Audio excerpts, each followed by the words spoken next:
po jako akawuwo ddala Minister of Local Government ekimanyi nga kitundu oba kyalo. Akakiiko akavunaanyizibwa ku byokulonda mu Uganda aka Uganda Electoral Commission olunaku olwaleero kanjudde enteekateeka z'okutereeza ebyalo wamu n'okuwandiisa abalonzi b'obukiiko bw'ebyalo obwa LC1 Kono bw'abakyala okuva ku byalo okutuuka ku magombolola. Naye nga tetunnabikola tulina okwetegeka kati olwaleero twayise ba staff oba yitira mu biki byetagisibwa okukola okulaba nti tutambuza pulogulaamu enu mu bwerufu ate nga tetuyina mitawo tetufunye problems oba issues zenna ziri. Omulamuzi Simon Byabakama ngono ssentebe w'akakiiko k'ebyokulonda mu ggwanga agamba nti enteekateeka ey'okutereeza ebyalo yakutandikanga ennaku z'omwezi 17 omwezi guno ogwokusatu omwaka guno nga yakumala ennaku 10 oluvannyuma bwe kinaaba kiwedde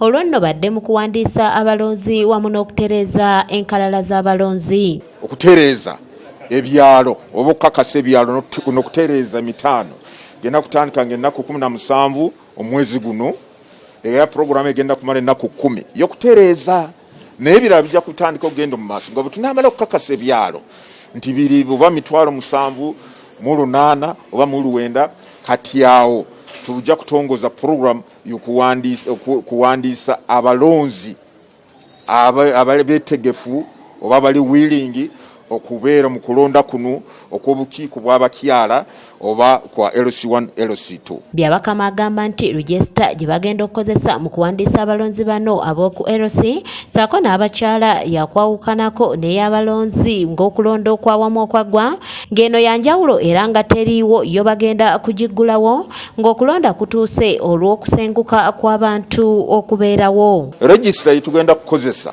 oba enkalala z'abalonzi si yene yakuba bululu bwa member of parliament president oba chairman LC5 n'aba councillors nedda tugenda kukozesa register y'ebyalo naye we twogera wano register ye tetuginda ng'akakiiko k'ebyokulonda balina ogiwandiikisa register egyo erina okugulwawo nga pulogulaamu y'okulonda etuuse kubanga abantu buli kaseera bakyusa ki bwe basula oba bwe babeera. Byabakama ategeezezza abakozi baabwe bonna okwetooloola eggwanga lyonna basobole okwetegekera okulonda kw'obukiiko bw'ebyalo obw'abakyala okutuusa ku ggombolola ng'omwaka ogujja bakutegeka okulonda kw'abassentebe b'ebyalo. Ekisookerwako ekitugenda kukola kwe okulongoosa oba okutegeera emyanya ebyalo nga bwe biri kati mu Uganda.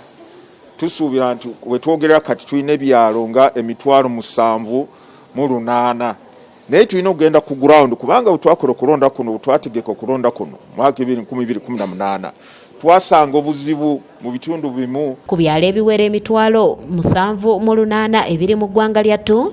Byabakama agamba nti abakozi baabwe balina byonna okubigendamu balabe obanga byafuna enkyukakyuka yonna okuva kulonda okuwedde basobole okutegeka akalulu akataliimu kyekubiira. Tusuubira nti we twogerera kati tulina ebyalo nga 7,800 naye tulina okugenda ku ground kubanga bwe twakola okulonda kuno bwe twategeka okulonda kuno mwaka 2018 twasanga obuzibu mu bitundu bimu abantu nga beemulugunya nti omutaano gw'ekyalo kyaffe guyita wano ate abagamba nedda guyita eri kakati we tubanga tetumalayo endooliita ezo zikwata ku emitaano gy'ebyalo tuyinza kwesanga tulina obuzibu. Stephen Tumusime yakusakidde eggulire lino ku lwa ABS Television. Kati ebintu ebyo mubanga temubikozeeko bukyali mugenda kwesanga nga temulina kye musobola kukola ku lunaku lw'okulonda.